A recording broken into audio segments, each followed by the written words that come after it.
Hey, good morning. We are so glad you're here. And thanks for joining us here at Christ Church as we're live this Sunday morning.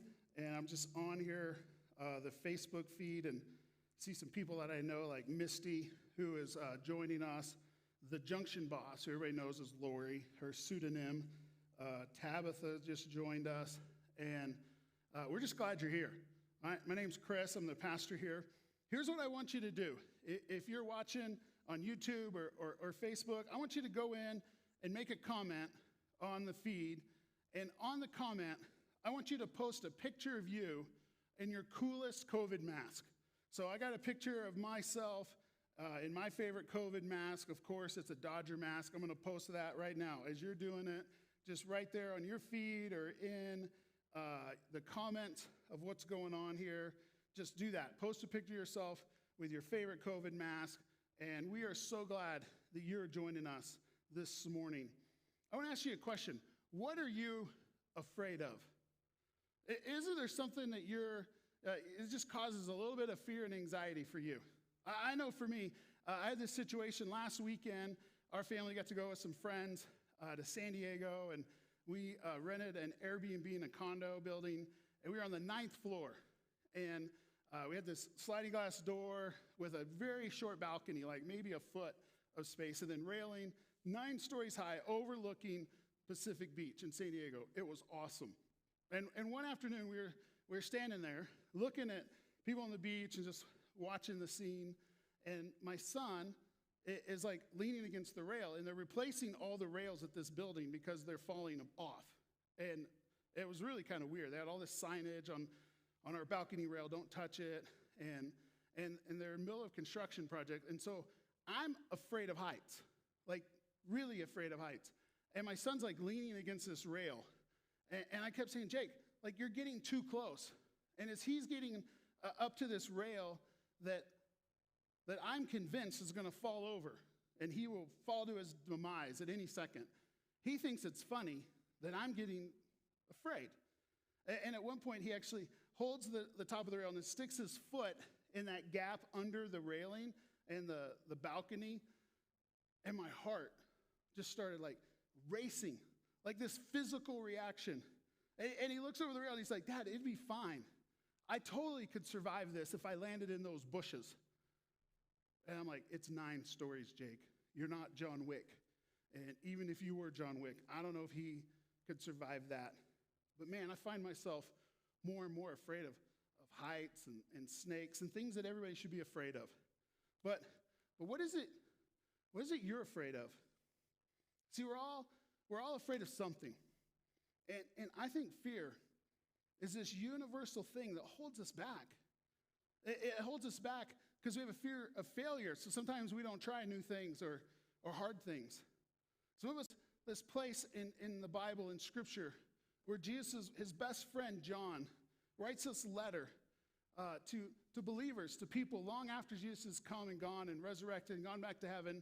John is writing this letter, 1 John, to believers, people just like you and I, who are trying to figure out how to follow Jesus. Look what he says in John 5:19. We know that we are children of God, and that the whole world is under the control of the evil one. We also know that the Son of God has come and given us understanding so that we may know him who is true. And we are in him who is true. By being in his Son, Jesus Christ, he is the true God and eternal life. You see, the world that we live in is a scary place. And some of that fear that we're living in is that what we just read, the very first part of that verse, is that the world is under the control of the evil one. Here's another Paul, another follower of Jesus, saying a similar thing to the believers, the followers of Jesus in Corinth, in a letter he wrote in the first century. In 2 Corinthians 4, it says, the God of this age has blinded the minds of unbelievers, so they cannot see the light of the gospel that displays the glory of Christ, who is the image of God. For what we preach is not ourselves, but Jesus Christ as Lord, and ourselves as your servants for Jesus' sake. Both these passages say the evil one or the god of this age. It's referring to both John and Paul to Satan, the devil, the evil one, the accuser, or my favorite name, El Diablo. Fear is real. Because if you're a follower of Jesus, you have an enemy. And this world is being controlled by God's enemy. I don't know if you realize this, but you and I live in the dominion that is controlled by Satan. And I'm not trying to make you feel worse. Like in a minute, we're going to get to the good part, right? But we're living in this season of COVID that is changing so many things. And it brings fear. We watched George Floyd being murdered just a few weeks ago, and there's still protests and tensions and just racial tension all around us. Riots, arguing. And then COVID rebounds and resurges, and Arizona's finally number one at something. The thing we didn't want to win, we're winning. The COVID rebound. Do I have to remind you that we're going to have an election season that's just kind of been put on hold? It's going to start really soon. And the political polarization that we just live around, and some of us are right in the middle of, we're participating in it. See, some of us are very fearful of 4 more years of Donald Trump as our president, and some of us are just as fearful of what 4 years of Joe Biden would look like. But praise the Lord, Kanye. Kanye's here to save the day, right? Like you guys know Kanye West thinks he's running for president this week. He might change his mind. That's going to be good for everybody, right? I mean, I hope maybe in 2024, SpongeBob will run for president. Wouldn't that be awesome? I'm sorry, my Gen X cynicism showing right now. All these things, COVID and racial tension, elections and polarization, they cause us fear. And maybe in your mind, I just made it a little worse by reading 2 letters from the early followers of Jesus that says Satan is actually the one controlling the world you and I live in. I don't know if that's super helpful to you or not, but for me, it helps me understand that in the middle of these things, they're really hard. They create fear and tension, anxiety, that it's not just happenstance, it's not accidental. There's a force of evil trying to make our world this way. And in the face of it all, God says you and I can trust him. That you look back at both of the things we just read, both of these passages, they say that there's this God of this age who's blinded unbelievers, but it's the gospel, and there's light, and there's hope. In 1 John 5, it talks about that we can know the true God. And that there is someone who is truthful. Oh, that would be so nice today, wouldn't it? Somebody just speak the truth. And it says Jesus is true. We can trust in him. How is it that we can find someone to be trustworthy? Who is it? We're all looking for something to tell us the way forward. We watch the news, or we have a cousin who's a doctor, and he says all this that's going to happen with this pandemic. Who do you place your trust in? Because I think it will determine how much fear you're struggling with today. How can you and I really place our fear, our trust, and overcome our fear in a first-century rabbi?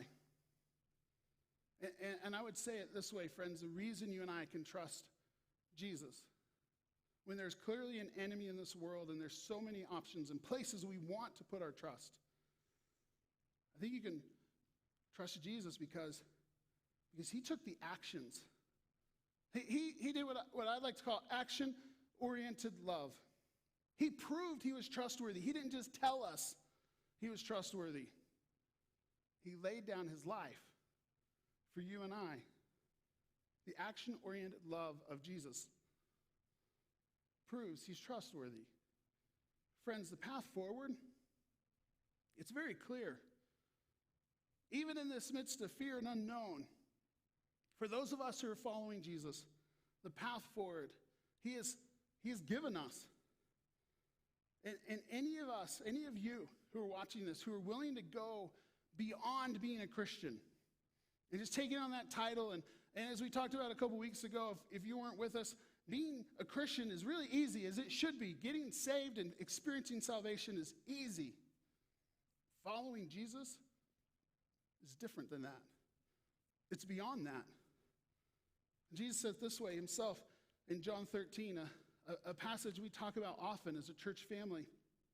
A new command I give you: love one another.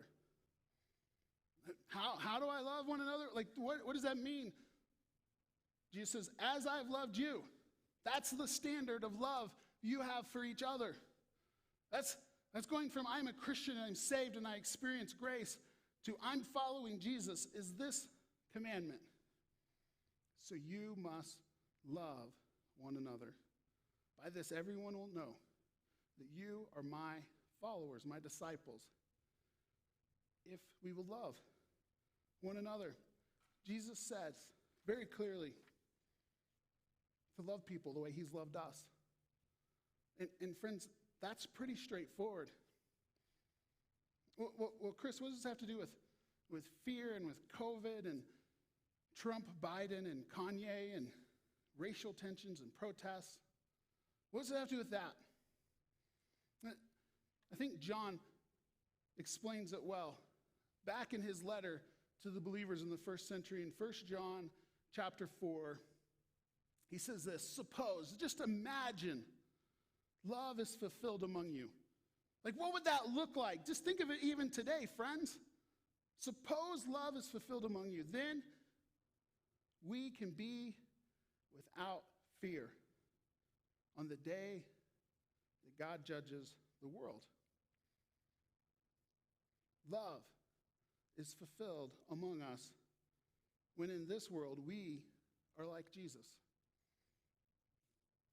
There is no fear in love. Instead, perfect love drives away fear. What does Jesus' command to love one another have to do with overcoming it? What's greater than fear? The thing that's holding you and I back, whatever it is we're afraid of, even if we're not willing to use that word, behind the layers, the thing we struggle with is fear.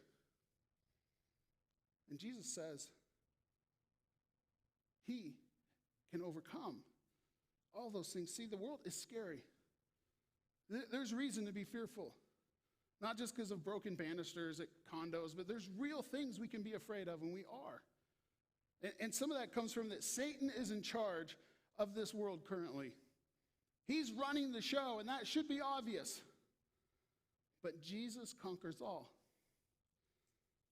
And you and I can connect to him when we practice the action-oriented love that he calls us to, that he modeled for us. You see, the evil one, Satan, whatever you want to call it, he loves to remind us of our shortcomings, our failures, and he creates fear out of those conversations in our own minds. What has happened or what used to happen or the way we even currently are, he creates fear. And he also loves to create disagreement. No one is happier right now about the state of our culture, our country that we live in, and how divided and polarized we are, dehumanizing each other just based on differences of opinions and preferences, political views, and all sorts of things we let divide us. No one is happier about that than Satan. See, we're in conflict because he's created the conflict. And many of us, let's just be honest, we just bought in blindly, like we're in the middle of it. He is so delighted because for the most part, the followers of Jesus are gripped with just as much fear as anyone else. And that we're missing the opportunity to show love. See, that's what our enemy is doing. And he's stirring up and he's causing issues. God says over and over again in his word, and just in this world that we see that he created, he says we live in a place of abundance, not scarcity. We live in a place where you have access to God and his power and his love and his resources, and we don't have to be so polarized and against each other and thinking that other people are our enemy. God says we are not fighting against flesh and blood. We fight against his same enemy. So how do we overcome fear? Let me just give you some practical things and just some ways that might help. The idea that love is something we can do, that it's action. I would just ask you, if you want to start to overcome fear more and more, could you put more of your trust in places and in people that demonstrate action-oriented love? Not just talking about things. Could you trust action-oriented love, people of action and service and commitment, over people who just give information, who just provide knowledge? What if we were to all put more and more of our trust in each other as a local group of people here in northern Arizona who are just trying to follow Jesus and help each other follow Jesus? What if we were to put more of our trust in each other and the actions of love that we can demonstrate with each other than the experts on some preferred news source, whatever it is for you? I think the first step away from fear is trust people of action, not people who just talk. Even if they're talking about God and Jesus for the sake of more information, more knowledge, but there's no action, I think sometimes the more you know, the more you fear. And the things of God, over and over again, Jesus showed us we should be people of action, of loving action. Become a person of action-oriented love yourself. Surround yourself. Trust a group of local followers like our church. But for you to become a person, it's action-oriented love is what you're known for. It's how you operate. I give you one question. It's this. In every situation, whatever you're facing, if you were to ask the question, what does love require of me? And you're just really honest. See, if I'm to love you the way that Jesus loved me, then sometimes I'm going to be in a situation where I don't know exactly what to do, and I can just pause and go, what does love require? Not what do I feel like, not what is my emotions or my energy or my preferences, my desire to be right and to prove you wrong. Not that, not what that requires. What does love require? If Jesus were reading your Facebook feed, what would he do next? When you see that post from that person that they just say the stupidest thing over and over again. And if they just read this article that you read, or they just listened to this point you have, what would Jesus do when he read that post? When he saw their statement? What would he do next? What would love require? When you're living in house arrest like some of us have with teenagers, what does love require? What would Jesus do next? What would he do in your relationship with your spouse? They say something and it just bothers you and it offends you. And what would Jesus do? What does love require of me with my daughters, my spouse, with your roommate? See, when we answer that question, we stop, we just make it a part of who we are and what we do. We start demonstrating to the world that love is actually greater than fear.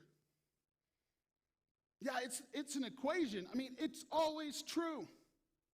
Jesus said through his word, perfect love drives out fear. That where love exists, true love, action-oriented, other person-focused love, fear goes away. Action-oriented love always wins.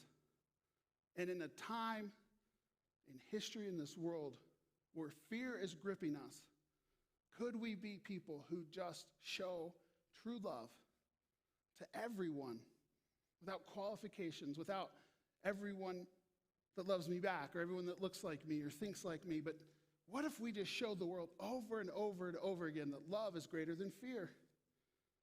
And it's how you and I connect. It's how we find our connection with Jesus, is that he showed us love. He was action-oriented. He went to a cross for you and I, and he asks us to love others.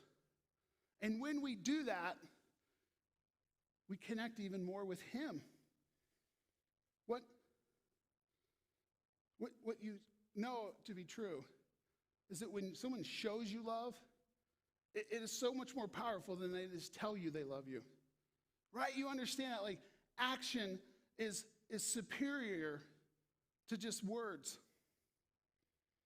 And Jesus told us what he thought of us. And then he acted upon it. For you and I to do the same would radically change your family, your workplace, your school, when we get to go back to school someday. The people around you would see Jesus in your actions. Who do you know that's stuck in fear right now? I want you to think of somebody.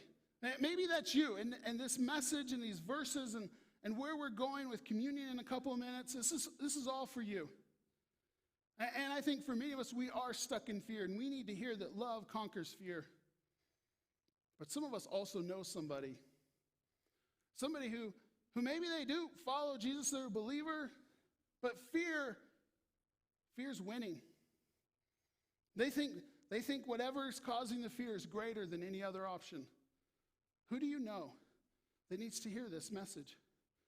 Could you, as one of the steps out of your fear, to help the people all around us who are stuck in fear, who do you know you could share this message with? With one person right now. Not later, I'll get to it later after I do, lunch or some chores around the house this afternoon. But what if right now you just sent, wherever you're watching this, whether you're watching it live or you're watching this later, you just sent it to one person. You can text them a link. You can email that. If you're a vintage person, you still use email. God wants us to show love to each other, to the people around us. Maybe the most loving thing you can do is just send a message of hope to someone stuck in fear. You don't have to preach the message, write the message, find the verses. I've done all that right here. Could you just share this? See, I don't know all the people in your life, the places of influence where God has surrounded you with people who need him. In the story of Luke 15, they're the ones, the sheep that is alone, it's vulnerable, it's afraid.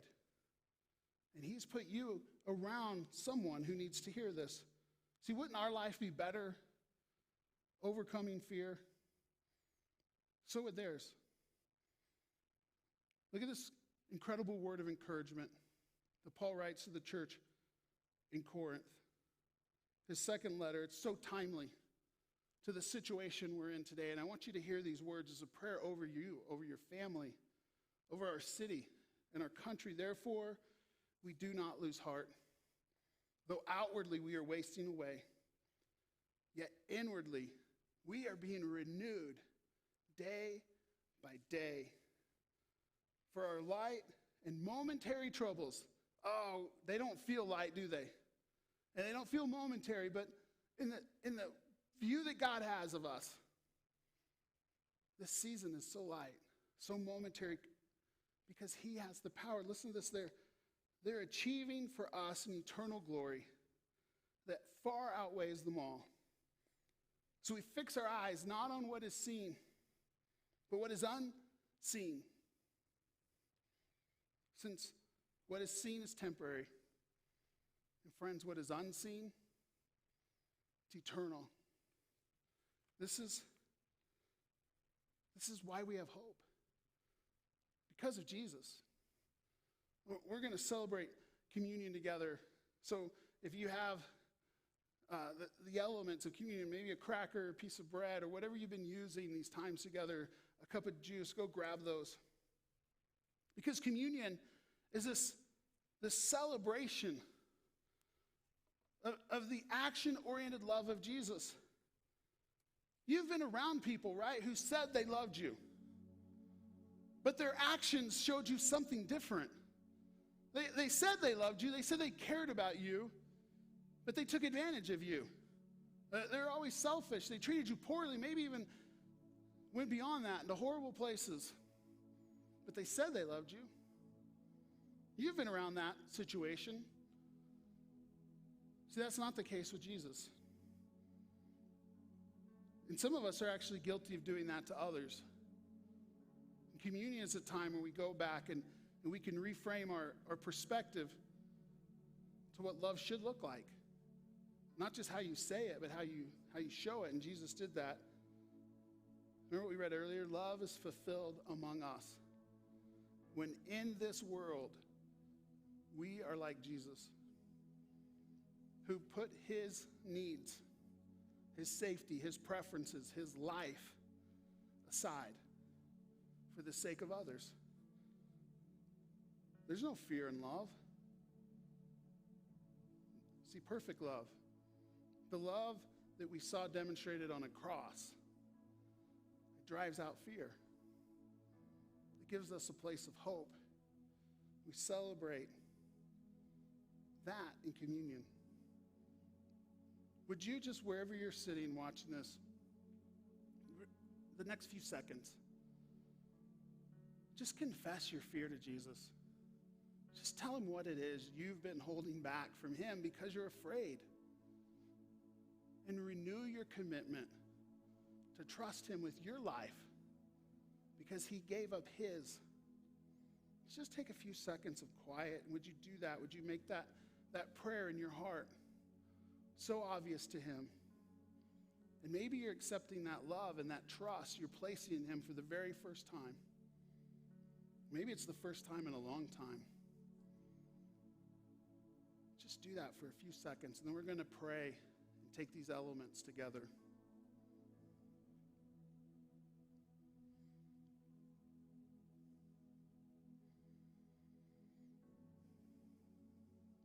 Jesus, we confess that we are fearful, that we are fixing our eyes on what is seen, not you. And Jesus, you demonstrated love way before we even understood it. That while we were still fearful, while we were still sinful, broken and entangled in the web of the enemy, you died for us. Help us place our trust in you. Help us find someone who is stuck in fear and share this message with them.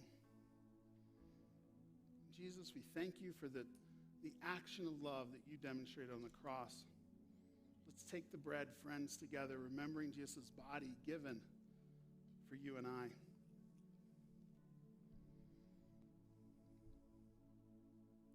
We take the cup. This juice is a representation of Jesus' life poured out. Let's take the cup together.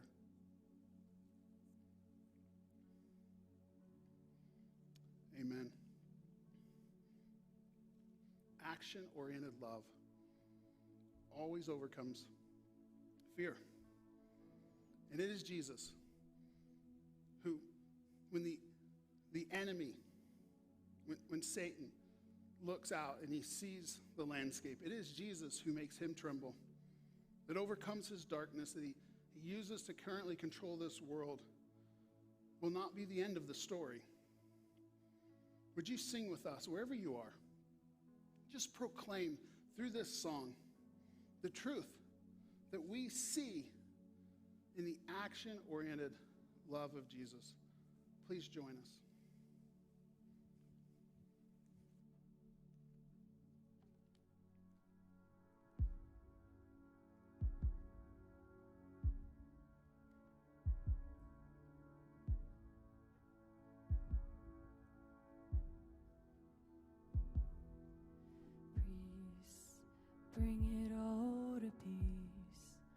storm surrounding me, let it break at your name. Still, cold as sea to still, the rage in me to still every wave at your name. Jesus, Jesus, you make the darkness tremble. Jesus, Jesus, you silence fear. Jesus, Jesus, you make the darkness tremble. Jesus, Jesus.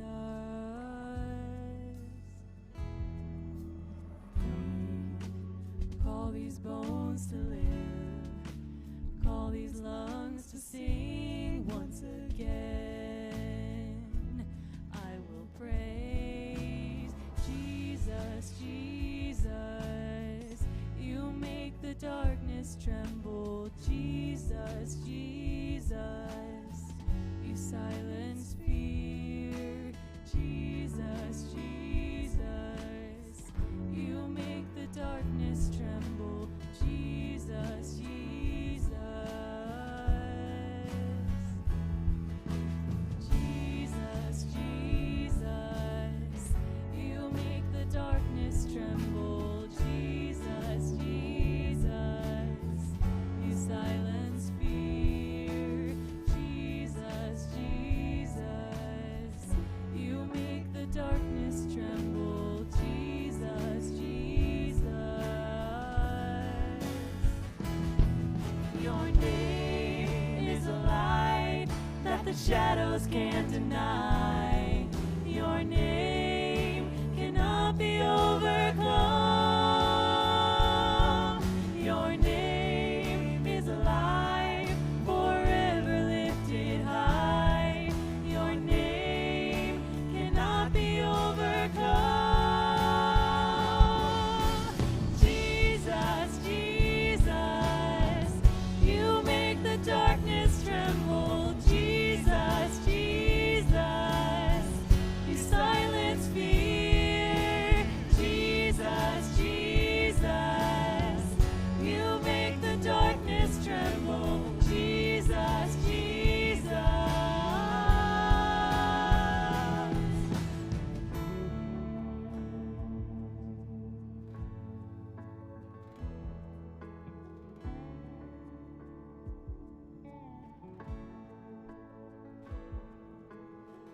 Jesus,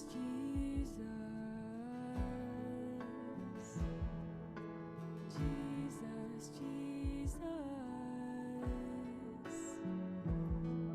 Your name is a light that the shadows can't deny. Your name cannot be overcome. Your name is alive, forever lifted high. Your name cannot be overcome. Your name is a light that the shadows can't deny. Your name cannot be overcome. Your name is alive, forever lifted high. Your name cannot be overcome. Jesus, Jesus, you make the darkness tremble. Jesus, Jesus, you silence fear. Jesus, Jesus, you make the darkness tremble. Jesus, Jesus.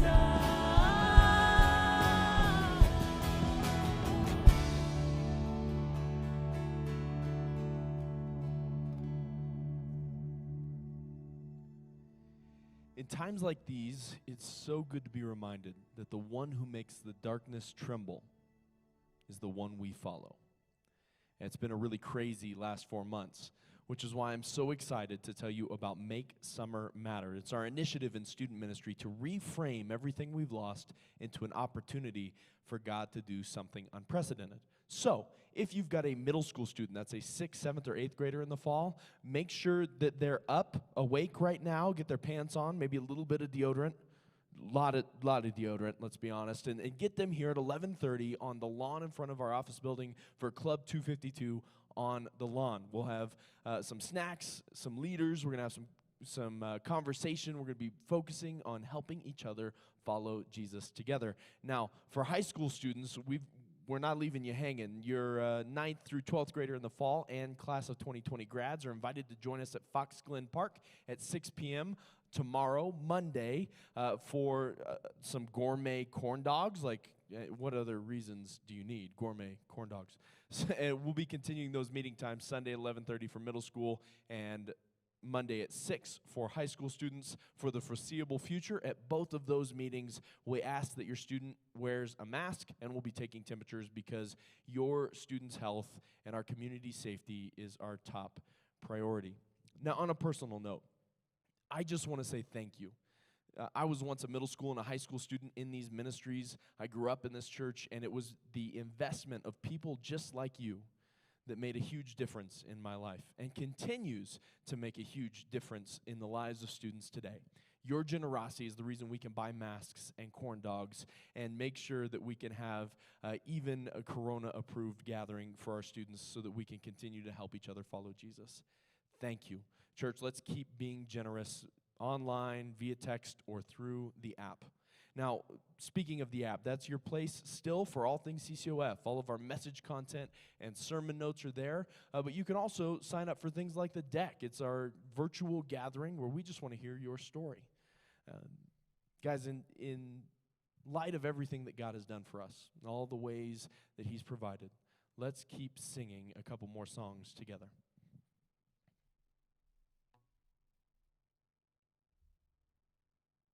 We're going to spend a few more minutes just singing and worshiping and praising God, recognizing God's great love. And as Chris was just talking about, the love of God contains so much power. This next song we're going to sing, it just focuses our attention on the truth that we can build our life around that love. That the love of God is strong enough for us to completely put everything in our life around it. And then the song we're going to sing after that just recognizes the truth that any fear that may try to grip us, it doesn't stand a chance. It has no power in the presence of God's love. And so let's take a few minutes now. Let's worship God together. Let's sing these songs. Please join with us.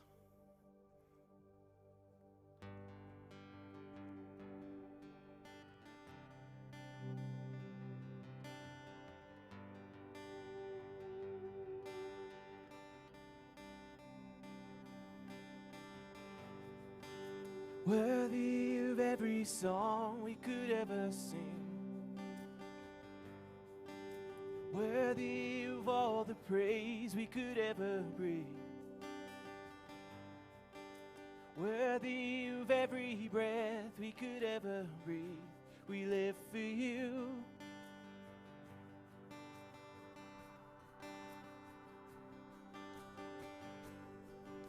Jesus, the name above every other name.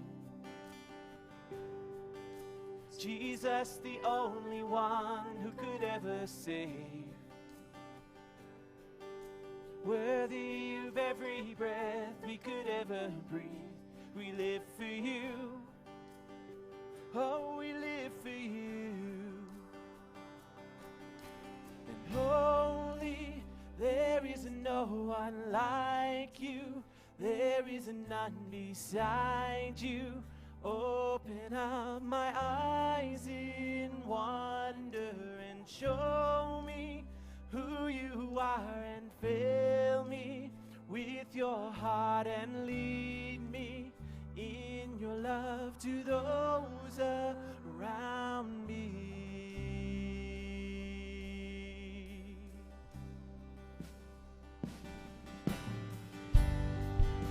Worthy of every song we could ever sing, worthy of all the praise we could ever bring, worthy of every breath we could could ever breathe. We live for you. Oh, Jesus. Jesus, the name above every other name. Jesus, the only one who could ever save. Worthy of every breath we could ever breathe. We live for you. Oh, we live for you, God. Sing holy. Holy, there is no one like you. There is none beside you. Open up my eyes in wonder and show me who you are and fill me with your heart and lead me in your love to those around me. Holy, there is no one like you. There is none beside you. Open up my eyes in wonder and show me who you are and fill me with your heart and lead me in your love to those around me.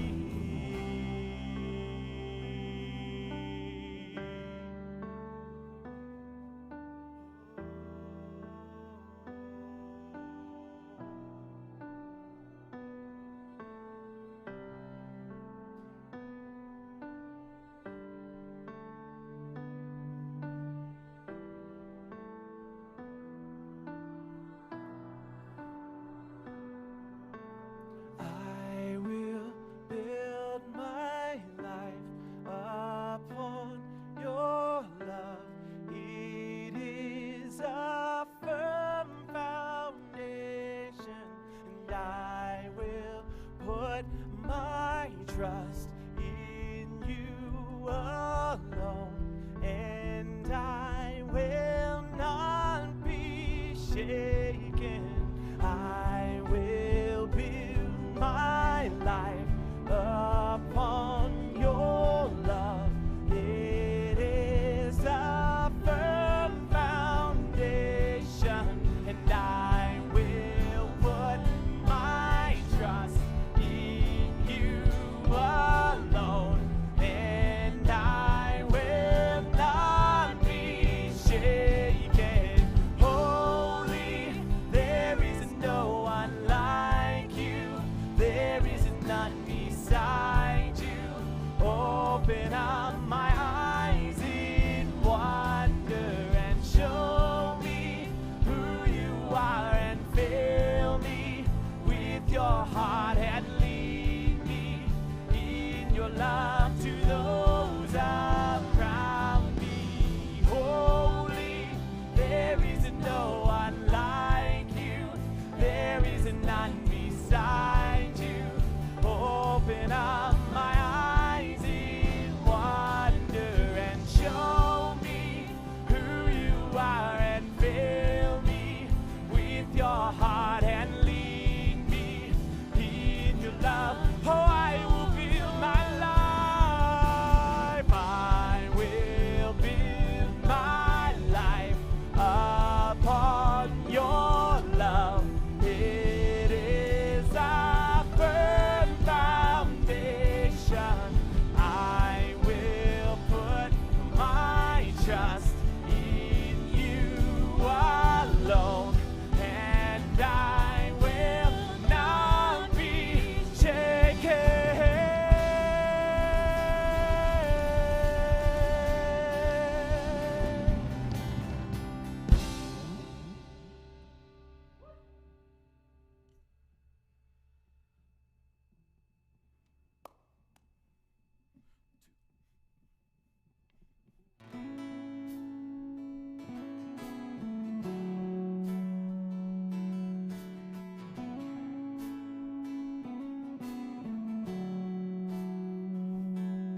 When darkness tries to roll over my bones, when sorrow comes to steal the joy I own, When brokenness and pain is all I know, I won't be shaken. I won't be shaken.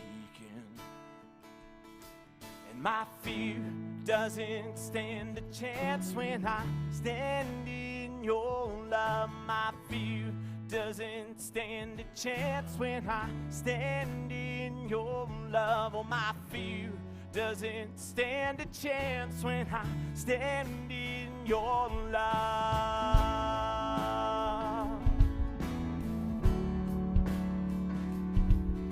Shame no longer has a place to hide, and I am not a captive to the lies, and I'm not afraid to leave my past behind, and I won't be shaken.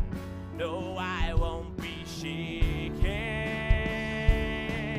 My fear doesn't stand a chance when I stand in your love. My fear doesn't stand a chance when I stand in your love. My fear doesn't stand a chance when I stand in your love.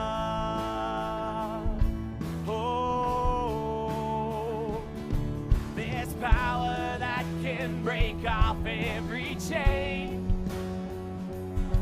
and there's power that can empty out a grave. There's resurrection power that can save.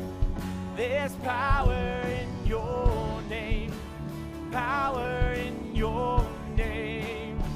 Oh, there's power that can break off every chain, and there's power that can empty out a grave. Oh, there's resurrection power that can save. There's power in your name, power in your name. My fear doesn't stand a chance when I stand in your love. My fear doesn't stand a chance when I stand in your love. Oh, my fear doesn't stand a chance when I stand in your love.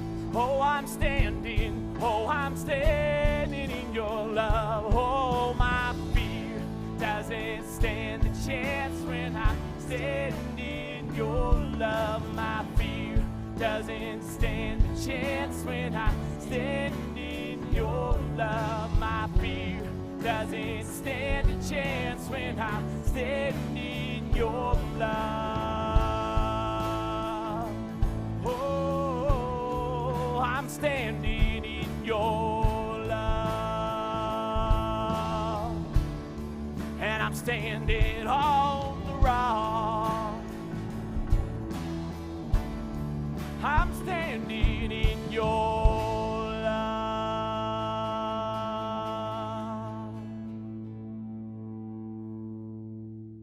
That's all right. We stand in his love today.